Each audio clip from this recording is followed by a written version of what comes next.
communications from citizens. We appreciate you being here this morning, and we always welcome communications from citizens of our district. Individuals who wish to participate during the portion of the meeting designated the public comment shall sign up with the presiding officer or designee on the, I think the day of the board meeting, but this probably should have been the previous day, and shall indicate the agenda item or topic on which they wish to address the board. Ms. Branch, do we have anyone who wishes to speak to the board today? No, we do not. Thank you. Now on to item 5, discussion items. 5A, board policy update, 125. Yes, Mr. Board President, Wes Jackson, our Director of School Policy and Student Support, will present Board Policy Update 125. Ms. Smith-Faulkner, President Tolliver, board members, thank you for being here this morning. Update 125, that is some stuff that rolled out before this legislative session. So these aren't the things that are going to be the most recent updates. We're going to be looking at update 126 next time we come together. But I want to give you guys some information on 125 today so that we may vote on that in August and get that into policy. So really some very minor changes here. One, it's some clarification around if the president were to step down, that the vice president would step into that role and serve as president until the board reorganized. Also, there's some stuff about the board being able to appoint administrative assistants from someone within the district. They changed that language to say that the superintendent would appoint that administrative assistant, since their person would be employed by the superintendent, not by the board. Basically, there's a couple of different types of committees that the board can form. There are board committees, which are made up of board members, and there are also advisory committees, which may have students, parents, teachers, other types of stakeholders. So there's some language in this and the next policy that clarify those different types of committees and how those are formed and how those are dissolved and what those types of committees can do. That's the one I kind of covered, Angela. Skip that one.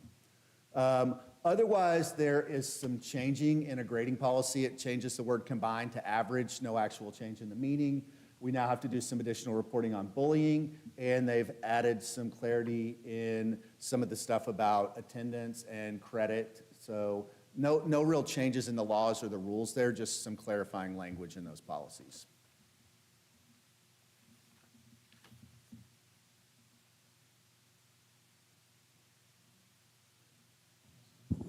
So for the added bullying, what are you putting in there? What's the clarifying? So they've added it to the list of things we have to report for unsafe schools. We already have to report bullying and PEEMS. We have a separate code on it and everything. So it's not really changing anything that we're doing on our end. It's just now added to a state report on unsafe school stuff.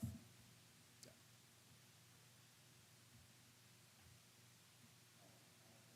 Yes, sir. So on the added bullying, how do they determine, I mean, what constitutes and doesn't constitute? Yeah, yeah. So we have several checklists that our administrative teams use to look at the definition of bullying. We also have, we call it the bullying packet, but it lists out all the steps that you need to do to complete a proper bullying investigation. So at the end of those investigations, if the administrators determine that it's bullying, a lot of times if it's kind of gray, they'll call me and we'll kind of go through that and walk through that together. But we have those checklists and tools that the state's given us to determine whether something meets those legal definitions of bullying. And at that point, we would code it bullying. We actually have very few things that we end up coding by the time it's all said and done. It may get reported as bullying initially, but we work through those processes and we work with our parents and teachers and students to make sure they fully understand the definition and what does and doesn't meet those legal definitions.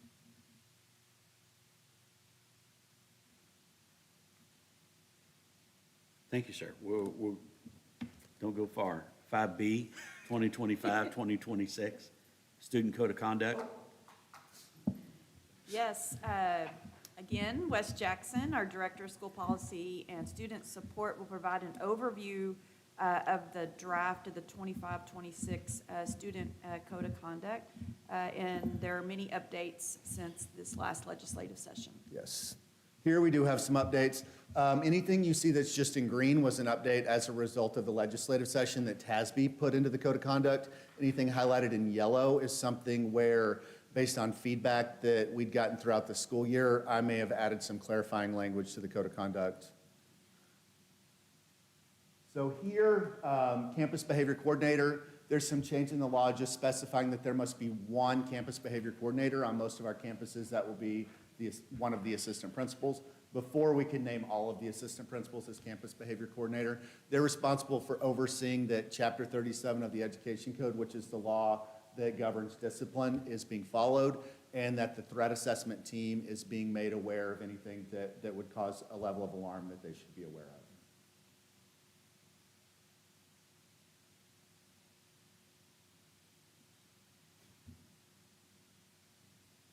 They just added some very specific language about anti-Semitism here, saying that that's a violation of the Code of Conduct. You'll see that just a little bit further down, I added some clarity that any derogatory language or slurs of any type basically would not be tolerated. Apparently it's legal now in Texas to have a short-barreled firearm, so that had to be specifically added to the Code of Conduct. All right, here we get into the juicy part here. Here is all of the cell phone stuff that I have gone back and forth and gone back to the APs and the principals and worked very hard to try to get the language right here. But you guys know that House Bill 1481 said that we have to tell kids they can't have their phones anymore. So in front of you, you have several things that Abby has put together. Some of it is, it's our parent-facing side of this, right? It's how we're going to begin making parents aware of this once you guys approve policy and everything today that goes behind it. But it's got a lot of the more specific language in it. I'll just give you guys a second to look at that. But basically, we're saying that the phone has to be put away. It needs to be in your backpack. It needs to be in your laptop bag, or it otherwise needs to be out of sight where we can't see it. If we don't see it, hear it, you're not caught using it, then you're fine during the course of the school day. So we outlined that before you come in the building, it needs to be turned off and stored in one of those approved locations. I did put a caveat in there that principals could designate a storage location. So I wanted to give us flexibility here because as we begin to navigate this, we may need some room to pivot and grow and change. And if we've got it here in the Code of Conduct, it's going to require board action before we make a change. So I did add some things throughout here to kind of give us a little bit of flexibility. And I'll talk about a little bit more how it compares to what some of the other local districts are doing with their policies. And this is very much in line with what everybody else is doing. They're saying the state gave us two options. One, you can't bring it to school at all. Or two, we understand you want your kids to have it, but based on the law, we have to tell them it's off and put away. And so they basically put it away at the beginning of the school day, and they're not allowed to take it out until they walk out the doors at the end of instruction.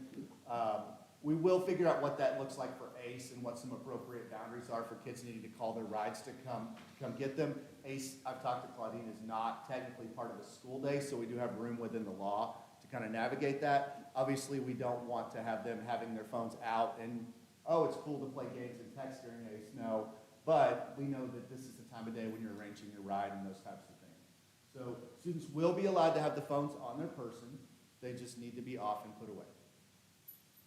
And Wes, I think that also direct them, these are the posters that will be placed that Abby has created, visuals that you'll see in the schools. So they'll be posted for students to see, for our parents when they're coming in. So we've already kind of created what we're going to be giving out to the campuses for them to place there for everyone to see. And so basically, consequence-wise, the first time the kids see them with their phone out, they're going to get a warning, right? This is brand new. They're kids. We're going to need to give them a little bit of grace. Second time their phone out, the phone will be taken up. Teachers aren't keeping phones in the classroom. We don't want that layer. That's going to go to the assistant principal's office. The student will be able to pick up their phone at the end of the day.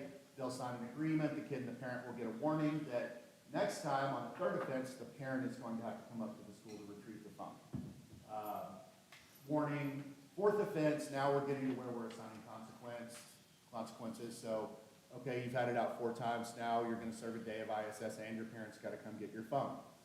5th time, this is where I've left us some room here, because to me, there's a lot of difference between, I've had my phone out the 5th time in the first 3 days of school, and it's December, and I'm just now getting caught with my phone out for the 5th time.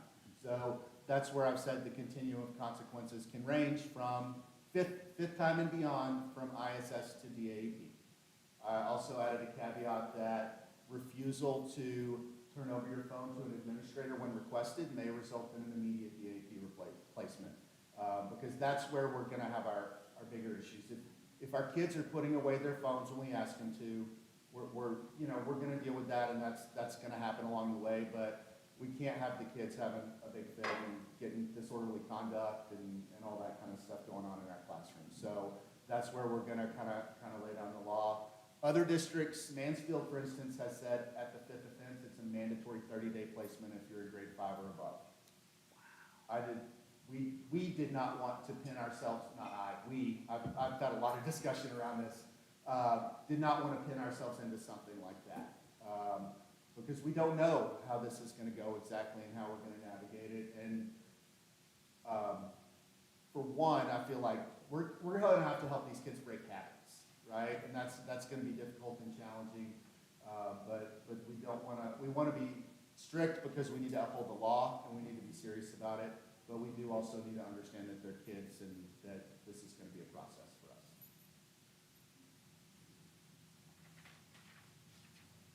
We've got some things in here that specifically address AI. We've kind of had some language in the last couple of years that have addressed ChatGPT and some of those things, but TASB came out with some language that specifically says AI. The next one's AI too, and so you can keep on past it. They changed the laws about e-cigarettes. At minimum now, if it's a nicotine vape, it's a minimum ISS of 10 days. What we were doing previously, we had done through DOI, that we didn't have to send them, because it was a mandatory DAP, if you'll remember the last time the legislature met, but through DOI, we were able to send them to ISS versus DAP for the first offense. So this will actually be a little bit harsher than what we've done with the nicotine vapes over the last couple of years. There's some new language about parent involvement in the DAP conference.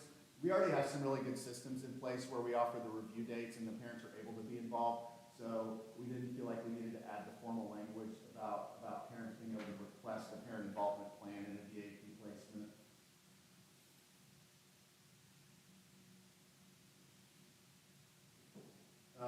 So they've given teachers more rights as far as removal of students. So students now can be removed from the classroom after being disruptive just one time. And when we talk about teacher removal, we're talking about not, hey, I'm sending you to the office, Wes, because you're being disruptive today. It's, Wes, I don't want you back in my classroom for the rest of the year because you've been such a disruption. So that's always been a law. They've just added some clarity around what teachers need to do and how we as administration need to respond to that. And what are the circumstances for allowing those kids back into the classroom after the teacher has requested that removal. They've added some language about ISS. The law basically said that you have to add language about ISS in your code of conduct. We've always had language about ISS. One of the big changes here is that ISS now has no limit. A couple of years ago, they said you can only put kids in ISS for 3 days, which hurt us a little bit because we were using longer-term ISS placements to downplay the frequency of DAP placements. But now they've said you can do it up to 10 days, and actually you can go beyond that as long as it's being reviewed by the principal every 10 days. So that does allow us some flexibility. That's something we have to be careful with as well, but it does give us some flexibility to use ISS for some more serious offenses.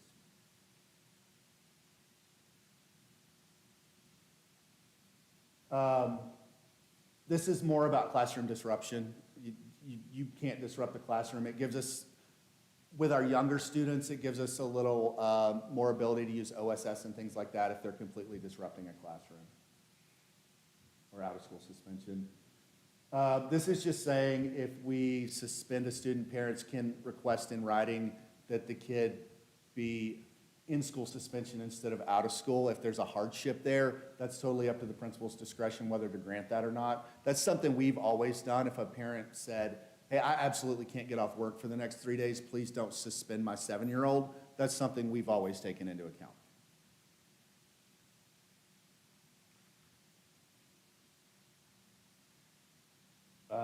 Here again, possession of the e-cigarette. Now, if you sell an e-cigarette or bring one for someone else, that's a mandatory DAP placement still. So if I brought one to give to Claudine for $5, now I'm going, Claudine's just in possession of it and smoking it, so she might just get 10 days of ISS placement. Some things that the administration has asked me to clarify. So this section is discretionary DAP placement. So these are what are we sending kids to truce for that the state doesn't spell out. We have to send kids to truce for this. Fighting, right? We've been committed to that for a long time. That's why we don't have very many fights.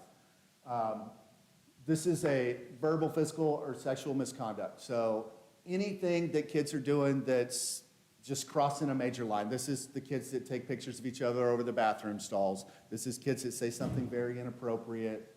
That's the one that the discipline code that we use to address this. Recording, posting the voice image of others. We have that addressed as well. Tampering with electronics and technology. It became a big trend on TikTok this past year to shove a paperclip in the USB port of your computer and see if you could make it spark. This is very dangerous. This can cause fires. I mean, there's some stuff with the batteries, Jacob was telling me. It is extremely dangerous, so we want to make sure that we have language in here to address that. And we've already told kids at the end of last year that that will not be tolerated. That will result in a DAP placement. And then just persistent or repeated violations of the student code of conduct. And we're talking about that. We're talking about kids with 8, 10, 12, 15 discipline referrals for the same thing that we're then looking at a placement for. That again is the e-cigarette. Some of the language is just repeated throughout. So here it is saying mandatory DAP placement is this section, and it's talking about basically anytime a kid gets arrested for a firearms offense outside of school, it's going to be a mandatory DAP placement in school. Most of those kids wind up being placed, but this strengthens like our footing as far as being able to do that as a mandatory versus a discretionary. The last stuff in here is really just talking about the option for a virtual expulsion. That's not something that we're going to do. We have a JJAEP in Tarrant County, and it's not something that is financially feasible for us to do, but that is pretty much what the remainder of the green language that you're going to see in here is covering. That's it. Any questions? I'm curious on the e-cigarettes, vaping. Do you primarily just see that at the high school or also at the middle school? We see a fair amount at the middle school. It is less than the high school. One of the odd phenomenons at the middle school is if someone brings a vape, about 3 kids are going to use it that day and they're all going to get caught together. So we probably have a higher number of placements than the actual number of vapes that show up on school, but at middle school, they want to share it because it's about being cool, not about being addicted to the nicotine. And so we do get multiple kids caught up a lot of times with just one vape. Thank you. You're welcome. Thank you, sir. Thank you You're very welcome. much. Move on to item 5C. Dr. Richland, 2025-2026 grading guidelines.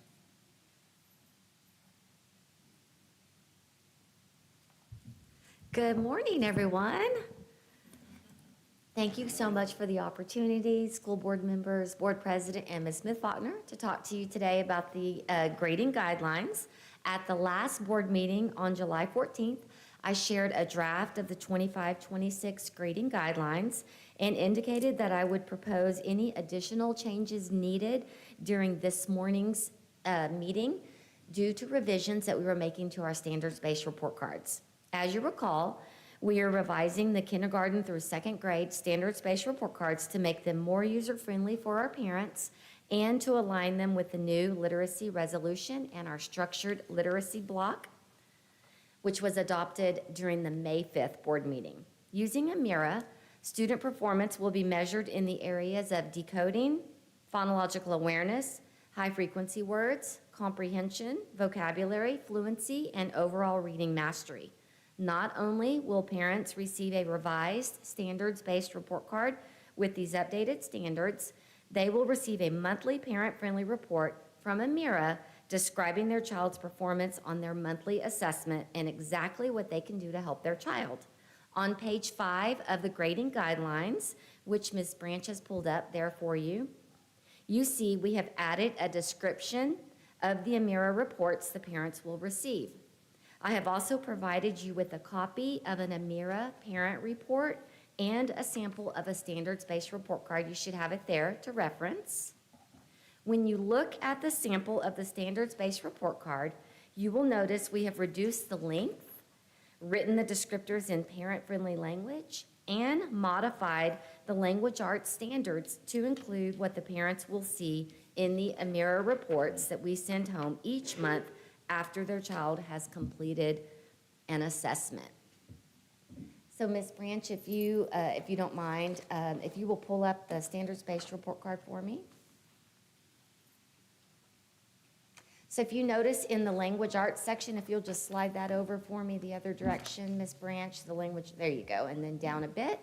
See, you'll notice that we have updated, you'll see decoding listed there, phonological awareness, and so what's nice about that is that now is aligned nicely to what our parents are seeing on the Amira reports, and now we've got added language in our grading guidelines. What you're approving this morning are the grading guidelines, and so the additional language that has been added is that Amira description that tells the parents about the report that they should expect. So my goal this morning was to show you why we made that adjustment in the grading guidelines, that it's going to be aligned to their standards-based report card in the report. Do you have any questions for me? You have a question? Also, I do want you to know that we did get some teacher Yes. feedback, and we've gotten teacher feedback on several items. They've been great to come in very quickly to give us this input, and we're going to continue working with our teachers as we fine tune this. Yes, we'll do quite a bit of work next week on the standards-based report card. Again, you're approving the grading guidelines, but we will be doing additional work on the standards-based report cards next week with our teachers. I do have one question. Yes, ma'am. I don't remember if we covered this last time, but do we have neighboring districts that are using this program also?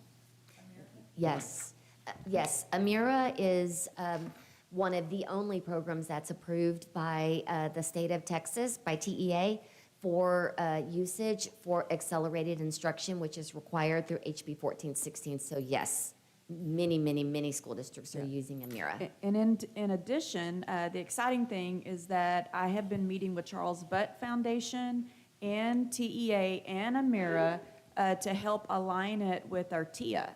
And so I had two meetings. I know that Mr. Bowser also has been involved in that, and we're actually helping pilot how Amira could be utilized and how we can change the reporting so that by a click of a couple of buttons, we're able to not only get our student performance, but also how can that feed into the teacher performance for TIA so they can be a designated teacher. And so we're on the forefront of helping Amira and getting the approval through TEA of what that can look like.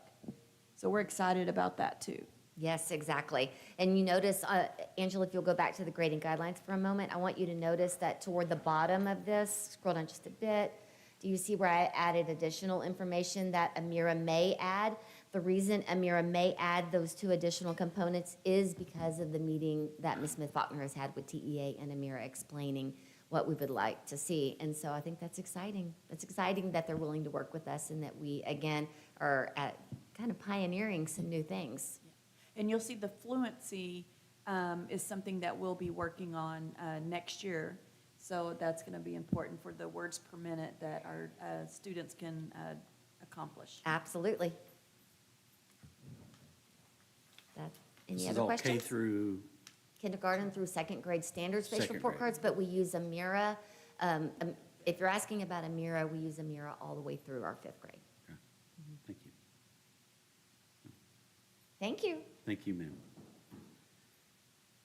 Now we'll move on to item 6, closed session. At this time, the board will retire to closed session under Texas Government Code Sections 551.071 through 551.076 and 551.08 through 551.083 to discuss the items listed on the agenda. The time is 7:42 a.m.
We're out of closed session at 7:54 a.m. We will move on now to the item 7, consent agenda. At this time, we will consider the consent agenda as presented. Is there a motion? Mr. President, I move the consent agenda be approved as presented. Second. Is there any further discussion? Please indicate your vote. Motion carries 4-0. Item 8, action items. Item 8A, consider approval of the amended 2025-2026 compensation plan. Is there a motion?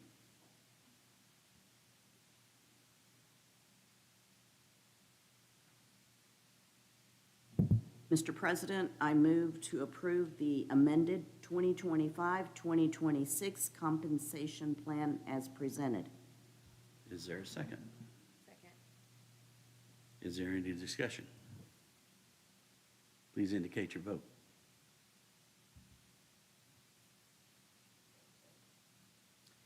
Motion carries 4-0.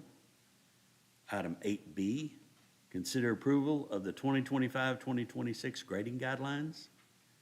Is there a motion? Mr. President, I make a motion that we approve the grading guidelines for the 25-26 school year. Is there a second?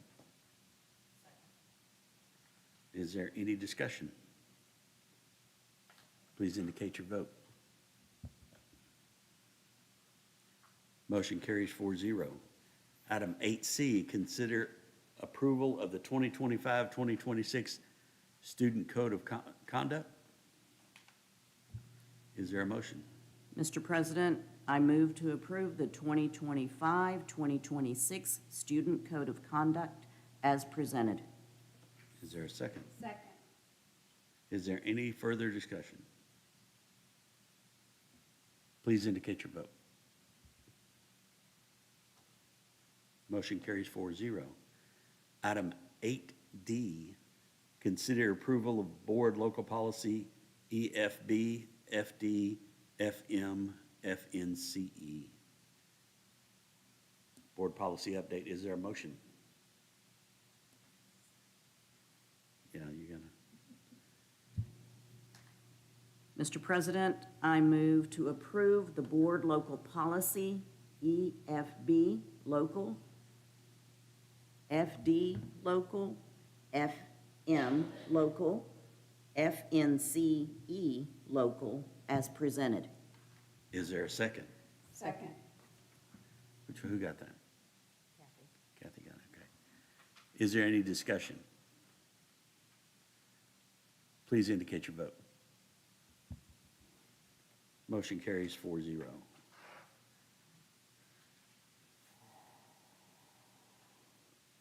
Our next meeting will be Monday. This is item 9. Monday, August 19th. 18th, sorry, for a regular board meeting. Anything else we missed? Item 10, I move we adjourn. Hearing no objections, we stand adjourned at 7:58 a.m. Thank y'all Thank for you. being here this